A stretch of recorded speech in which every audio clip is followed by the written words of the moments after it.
Hello, welcome to week 12. We're drawing near an end, and this is now looking at health and stress. And we're going to begin with stress. And what is stress? We'll look at some of the conditions of what makes up in terms of a theoretical model about what stress is. And we'll look at what some of the theories look at, or what the role of stress is, or how stress affects us. We'll look at a few theories that are ones that you might not necessarily be highly aware of in terms of the title, but you might be familiar with them in regards to your own experience with stress. We'll also look at just some basics around the implications of stress and what that means to us and how it applies to us. It'll be a relatively brief chapter on this because I'm going to spend a little bit more time on the second part. Alright, so good luck with this. Make sure you have your textbook available because we're coming up again to the end of the semester. That means another grading system test. So please be prepared and good luck to you on this chapter. Okay, we're going to look at health and illness and the different approaches to this. Now, to remind ourselves that there is a general term called stress, but then there is bad stress, which is distress, and there is good stress, which is eustress. And eustress is E-U-S-T-R-E-S-S. Now, stress is just basically the kinds of things that gets us to respond in some capacity. It's a change in physiology and sometimes in thinking and in behavior. But the bad stress or distress puts us in a difficult spot and we have to try to cope. And usually this means we aren't coping quite as well, whereas good stress can be motivating stress. The physiological and psychological response to a condition that threatens or challenges a person and requires some form of adaptation or adjustment. And that's what stress is. I'll say it again. The physiological and psychological response to a condition that threatens or challenges a person and is requiring some form of adaptation or adjustment. So if it gets too cold, physiologically, you feel cold, and so you put some clothes on, or you put on the heat, or you put on some additionally warmer clothes. That's your adaptation or adjustment to the physiological response and perhaps psychological of how that makes you feel to be cold. So when we're looking at these different approaches, we'll begin with biomedical approach to looking at stress, and this is where the focus is on the illness rather than the health. And so the focus is more on the distress of what stress can do to oneself and the effects of that and the illness related rather than the health. It looks at the biological factors. And now that's been an important feature, and it's not one to be ignored, but it's just one model. A second model is the biopsychosocial model. And this focuses on the health as well as illness, looks at both sides. But it also looks at the psychological and social factors in addition to those biological factors. And so if you can see through the image there, there's multiple elements that can contribute to distress and the effect of stress on a human body. Now, lastly, we have health psychology, and stress, as I've said, has become a major concern to psychologists, and the area of health psychology is devoted to developing ways to make people healthier, primarily through understanding and lessening the impact of stress on our lives. And so, as much as they recognize those psychological factors that contribute to health and illness and the response to illness, they're about promoting interventions to foster good health and aid in the recovery of illness. And in the second part of this next week, we'll look at more at what kinds of things can enable us to have good health and therefore deal with stress an awful lot better than without good health. So why do people get ill? Well, beginning in the 20th century, the main reasons people got ill and in fact died were pneumonia, infectious diseases like diphtheria and tuberculosis. But today, we're more likely unhealthy lifestyles and stress that's going to affect what gets people ill. Heart attack, stroke, hardening of arteries, cancer, cirrhosis of the liver. These are all lifestyle diseases. Now, when we look at stress, it's been researched quite a bit. And one of the Canadians that had a big impact on looking at stress was Hans Selye. His work was on what was called a general adaptation syndrome, where all organisms are constantly confronted with stressors, and the organism essentially continues to adjust to return to homeostasis, or to establish that sort of balance. And he looked at the normal state, if you will, as going through 3 stages in this balancing.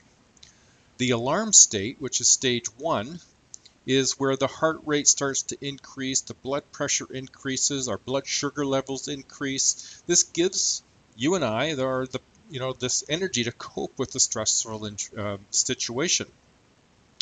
And then the second stage, once the alarm stage has readied us, the resistance stage is stage 2.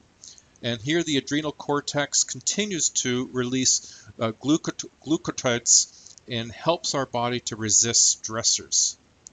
And then after a bit, we'll run out of our ability to cope and resist the stress, and we enter into the third stage of exhaustion, and all the stores of deep energy are depleted.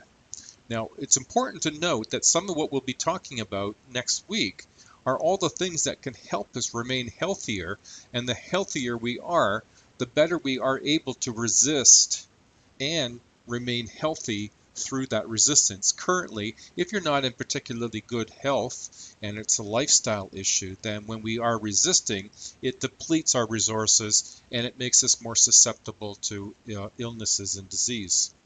So you consider, if you've got someone in your family who is older and is needing some support,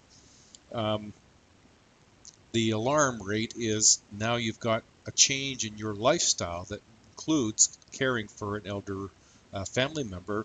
The resistance would be the amount of stress of day-to-day doing the care, as well as all the other things that you have going on in your day. At some point, you will have a depletion of those resources, and that will be the exhaustion state.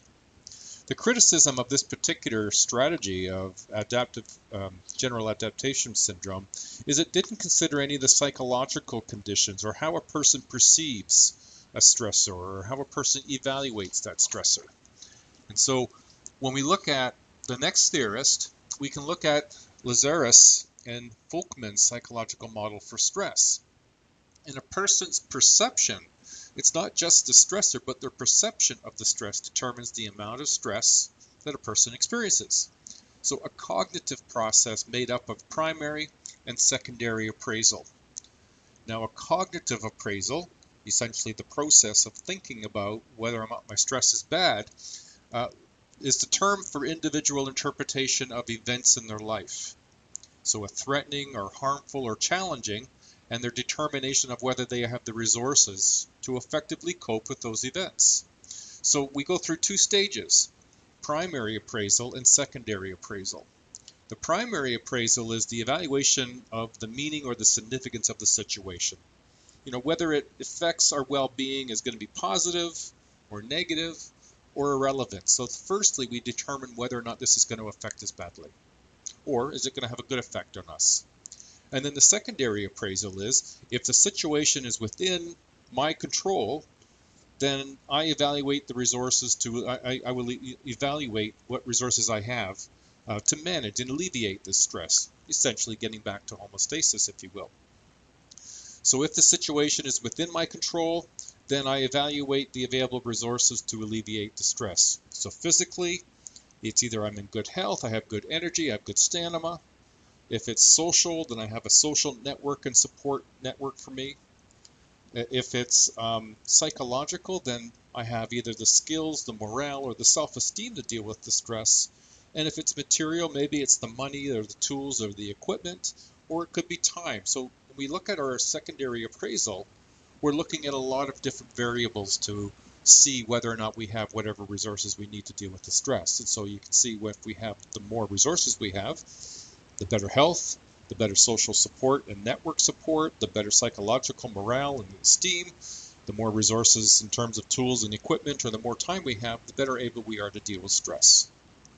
So options are considered, and a decision is made on how to deal with the stressor, and therefore stress level is a function of adequate resources and how severely they will be taxed for the purpose.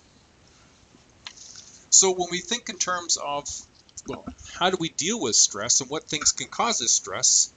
Well, we can look at a variety of things.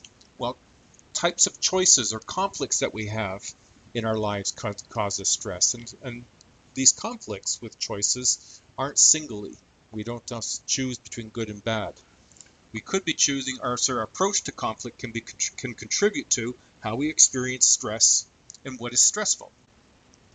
So when we define conflict, this is the stress that arises from knowing that choosing one option requires us to forego another one. So making a decision between two things is what can cause stress, and that's what a conflict is.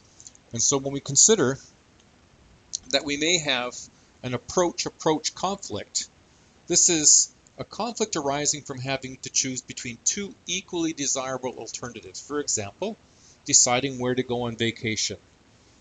Either decision is a good one, and sometimes this can cause a degree of stress, and again, it depends on a number of different variables. Now, it could be that we're looking at approach avoidance. And this is a conflict arising when a choice is both desirable and undesirable. Do I work out and get into shape? Well, it's desirable because it's good for me to do that, but I have to get up and do stuff to get into shape.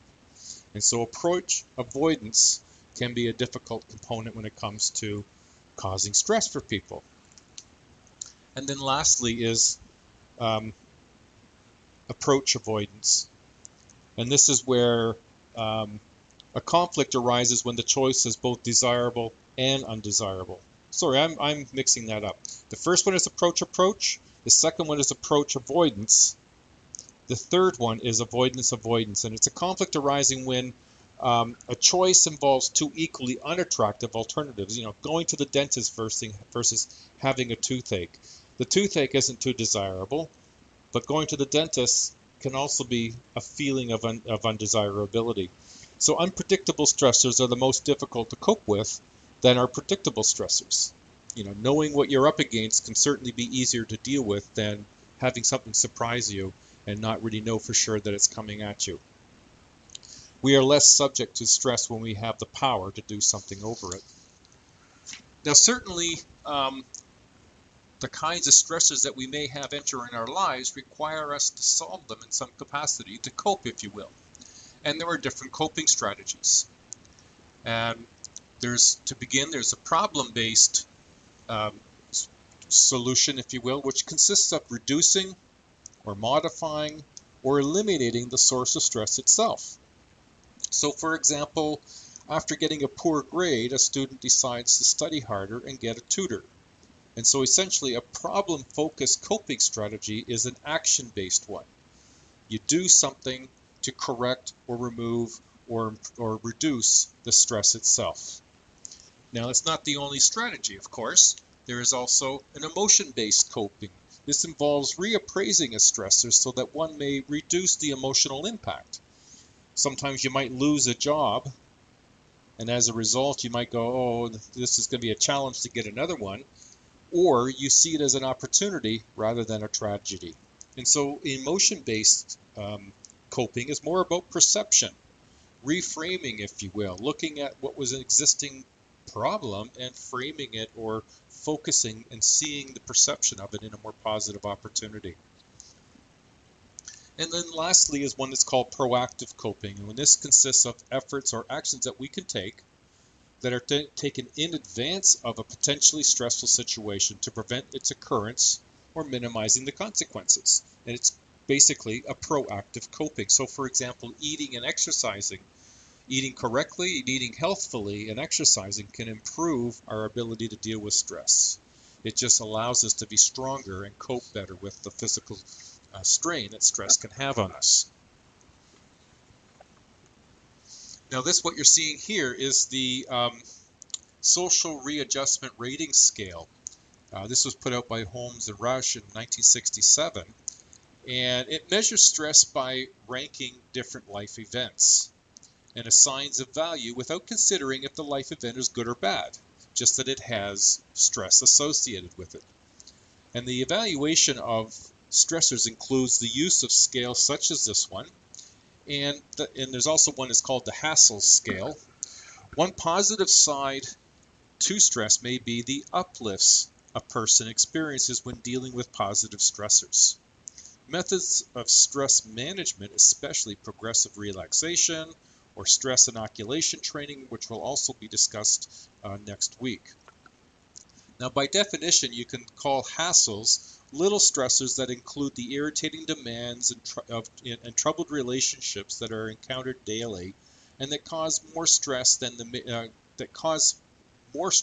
major life changes. And so these are the little things that crop up on a day-to-day basis, little stuff that collectively weigh heavy on a person, whereas the uplifts are positive experiences in life which can neutralize the effects of the many hassles. And so if you look at that list, you should be able to see some of the examples there. The more things that you would check off that have high scores, the more stress that one would be experiencing, and therefore, more coping strategies would be required to be balanced, if you will. Whereas some of the things that we might experience as being, that's not a very stressful thing. It's not that it's stressful negative, it's stressful in terms of how we're having to deal with it. Okay, well, this is just the beginning at looking at stress. It's a very brief and overview, and you'll find additional information in your textbook. I hope this is going well. We have one more week, and then we are on our way to the last test, and then we are done. All right, well, thank you very much for your time and paying attention, and we'll see you next week. Bye now.